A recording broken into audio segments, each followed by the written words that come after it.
Okay, so in terms of how you got into the IT industry, was it something you were, always wanted to do since school, etc., or was it something that's happened more recently? Just, yeah, the background to how you ended up in the IT industry. So I joined Aglitas in March 2021. No natural desire to work in the IT industry, but I'd been made redundant from the world of football because of the pandemic.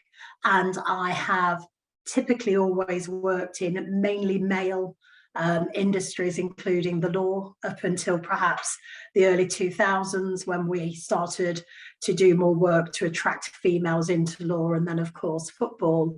I was probably the only female, and certainly the only female senior person. So IT not chosen, but I spoke to Aglitas back in March of last year, really enjoyed the conversations, thought it would be a great place for me to come and grow my experience, but also grow the business as well.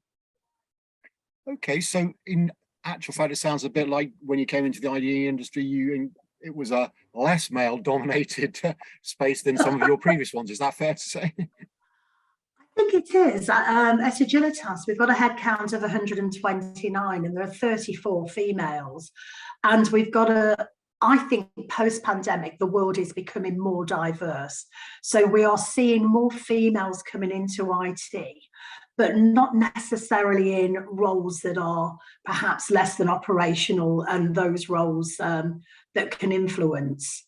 So I think there are more females, but they're not looking necessarily at this time, based on my experience, to work in the leadership roles.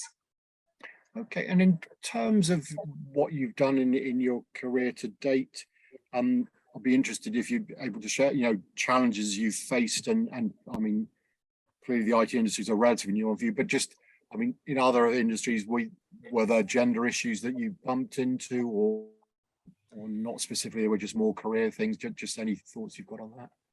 Yeah, so I think as a female, you do go through a lot of challenges work-wise, and I think certainly in the 90s, I was a single parent, and I can remember being turned down for roles because I was considered that I'd be unreliable. I think typically within HR, it was very much a male-dominated business, so it was more difficult to break through into HR. It was mainly services or ex-police, for example. And I think that the gender thing, if we call it, as a younger person would be, are you planning to get married? Are you going to have children? And then as you approach those stages and your children in school, it's then almost from a very negative perspective during those times, and it is getting better. How will this impact onto me as an organisation if you've got to go to a parents' evening or one of your children isn't very well? I think I said at the beginning of the interview, working in legal was very much always, coming through from a training contract perspective, males. And there was a lot of work and a lot of D&I work, although it wasn't called that at the time, to attract females into the world of law. And similarly, I've seen in the football world, we have D&I in the BAMI processes, for example. So I think gender has always been a challenge. And certainly I've experienced those challenges, and I've done the juggling that many women do. And I still think that there is very much a myth that if you are a strong and empowered professional woman, you have probably not achieved some of the things that other people might take for granted in personal life because you've had to forfeit something to get there. And in terms of the role you're doing at Aglitas now, can you just detail what it is you're up to there now? Yeah, so I'm the Chief People Officer. So I'm responsible for people. So that's throughout the employee cycle. As you will probably imagine at the moment, there is an awful lot of topical issues which surround cost of living and mental health, which means that HR has had to operate very differently. And I'm probably going to go out on a limb here and say, I think females are very adept at dealing with problem solving and solutions, and males approach females very differently when they're in a time of crisis because they feel more able to speak to a female, I think, rather than a male person. So a lot of the work we've been doing over the past year is about increasing and improving our D&I. It's about getting a better and more well-balanced workforce in terms of its demographics, whether that be age, whether that be location, or the terms of the role. And it's also been about empowering our employees as an IT industry to give them opportunities to move on within the business, whether male or female, should they wish to. So since I've been on board, we've had 17 people, for example, have been promoted into either better paid or more senior roles. We've expanded our performance management and our induction and onboarding processes. We've really improved our recruitment process. So taking away any threats, if you will, of discrimination or stigma. So for example, candidate at final interview the other week, can I start at 8 o'clock? Could I leave early on a Friday because of my child? We're not penalising our candidates because of that. We really recognise the world's changed. And in a world of social media, such as we have, where your reputation can be almost shred to bits very, very quickly, I think we've all got to be extremely mindful of that. Not to mention, you know, from a gender perspective, whether female or male, I think you can pretty much do any role that you really set your heart to these days. You know, and I think we're starting to see more of that. And I think that leadership teams are understanding that, you know, the sort of way that we used to do things, you either can't do them or you simply shouldn't, because your business won't thrive. And in terms of when arriving at Digitalisation, was that what you outlined very much part of, did they say, please come and help us with this agenda? Or when you arrived, did you sort of help them to understand what they needed to do? I'm just interested into, you know. I think it's more the latter. I think it's more the latter. And we were talking recently about this, and it's almost when you ask that question, are there any problems with your people or your company? We all say no, because nobody's actually asked the question. And so, you know, I've done a lot of engaging with our employees. I know them and I've got to know them. I work in Nottingham and the business is based in Nottingham, whereas a lot of our leadership team are further away. And I guess being local helps you to kind of break down some of those barriers which surround commonalities, such as where you might have lived. And I think that as the pandemic, and we came out of the pandemic, we have started to hear different voices. People have become more vocal about what they want and what they expect from work. And we saw it last year amidst the Great Resignation. More people will move on if they believe they're not getting their fulfillment of their psychological contract.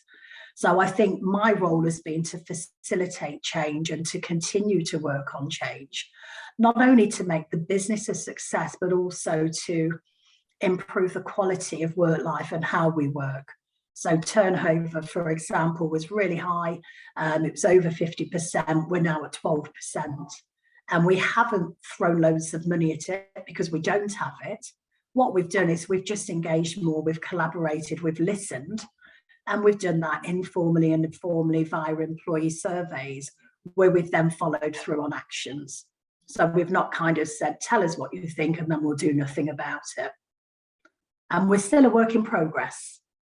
Yeah, and I'm just interested, and what you've done, has that been largely what I'd say human interaction? Because I know there's a, particularly during and since the pandemic, this sort of digital experience monitoring and, you know, sort of software that can help with that. Have you engaged with that, or has it just been what you'd call common sense, you having conversations with people and working out what's going on?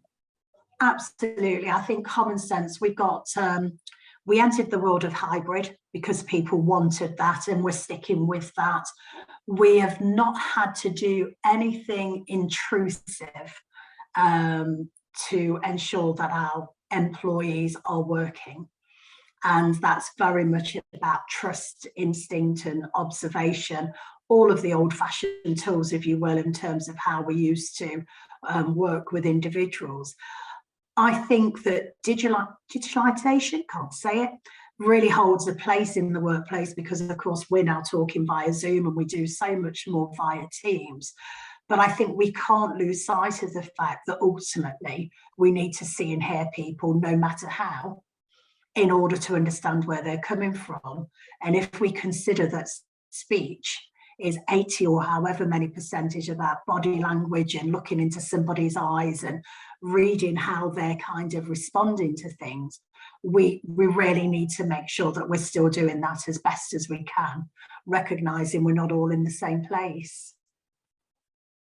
And you mentioned that although you've achieved, sounds like a substantial amount since you've been there, it is a work in progress. So without necessarily giving away any secrets, you don't, but what other things are on your to-do list in terms of improving? So I think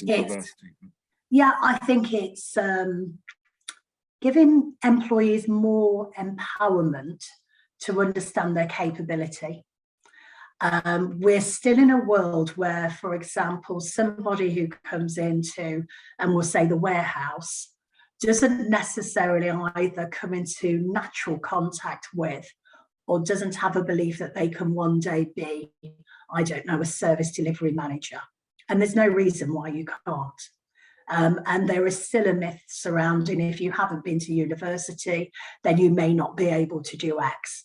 So we're trying to break down some of the barriers about, I guess you call it imposter syndrome, where you can be, because we're going to help you with those tools. So we've done a variety of workshops and we'll continue to do those, whether that be about communication, empowerment, mental health, etc.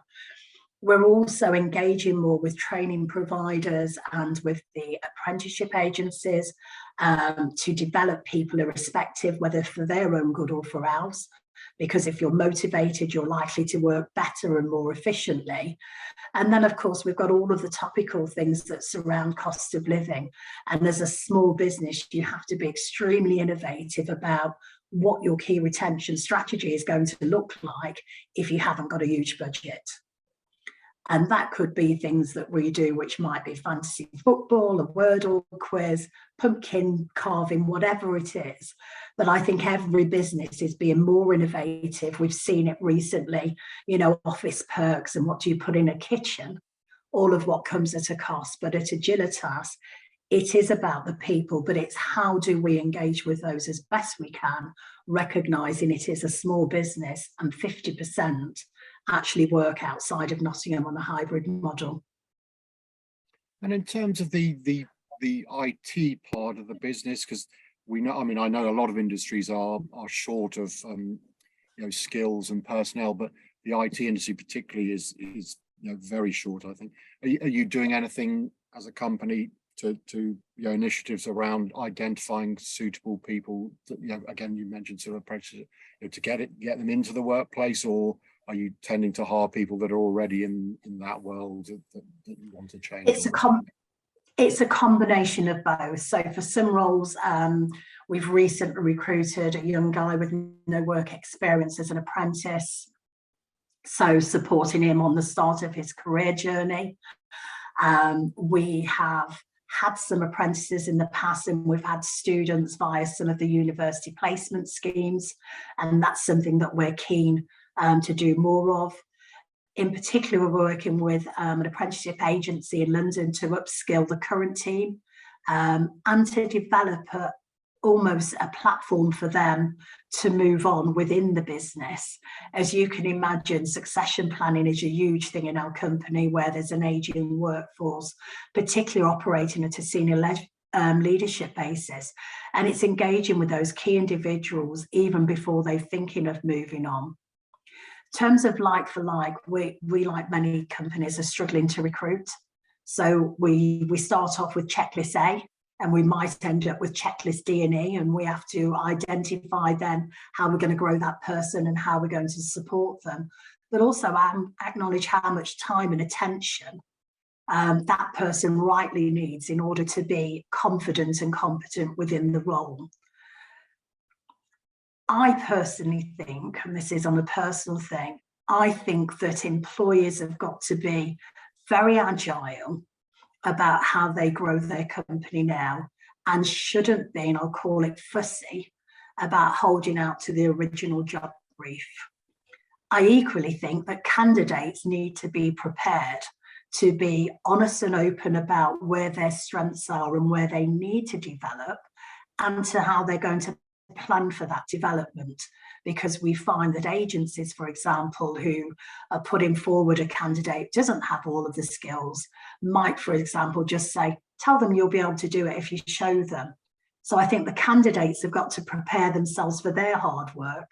And I think employees, whether in the IT industry or not, have got to acknowledge that in order to grow your business or to keep it running, you've got to invest more time and effort, and acknowledgement that you might not get the candidate you were going to get 10 years ago because the world has changed.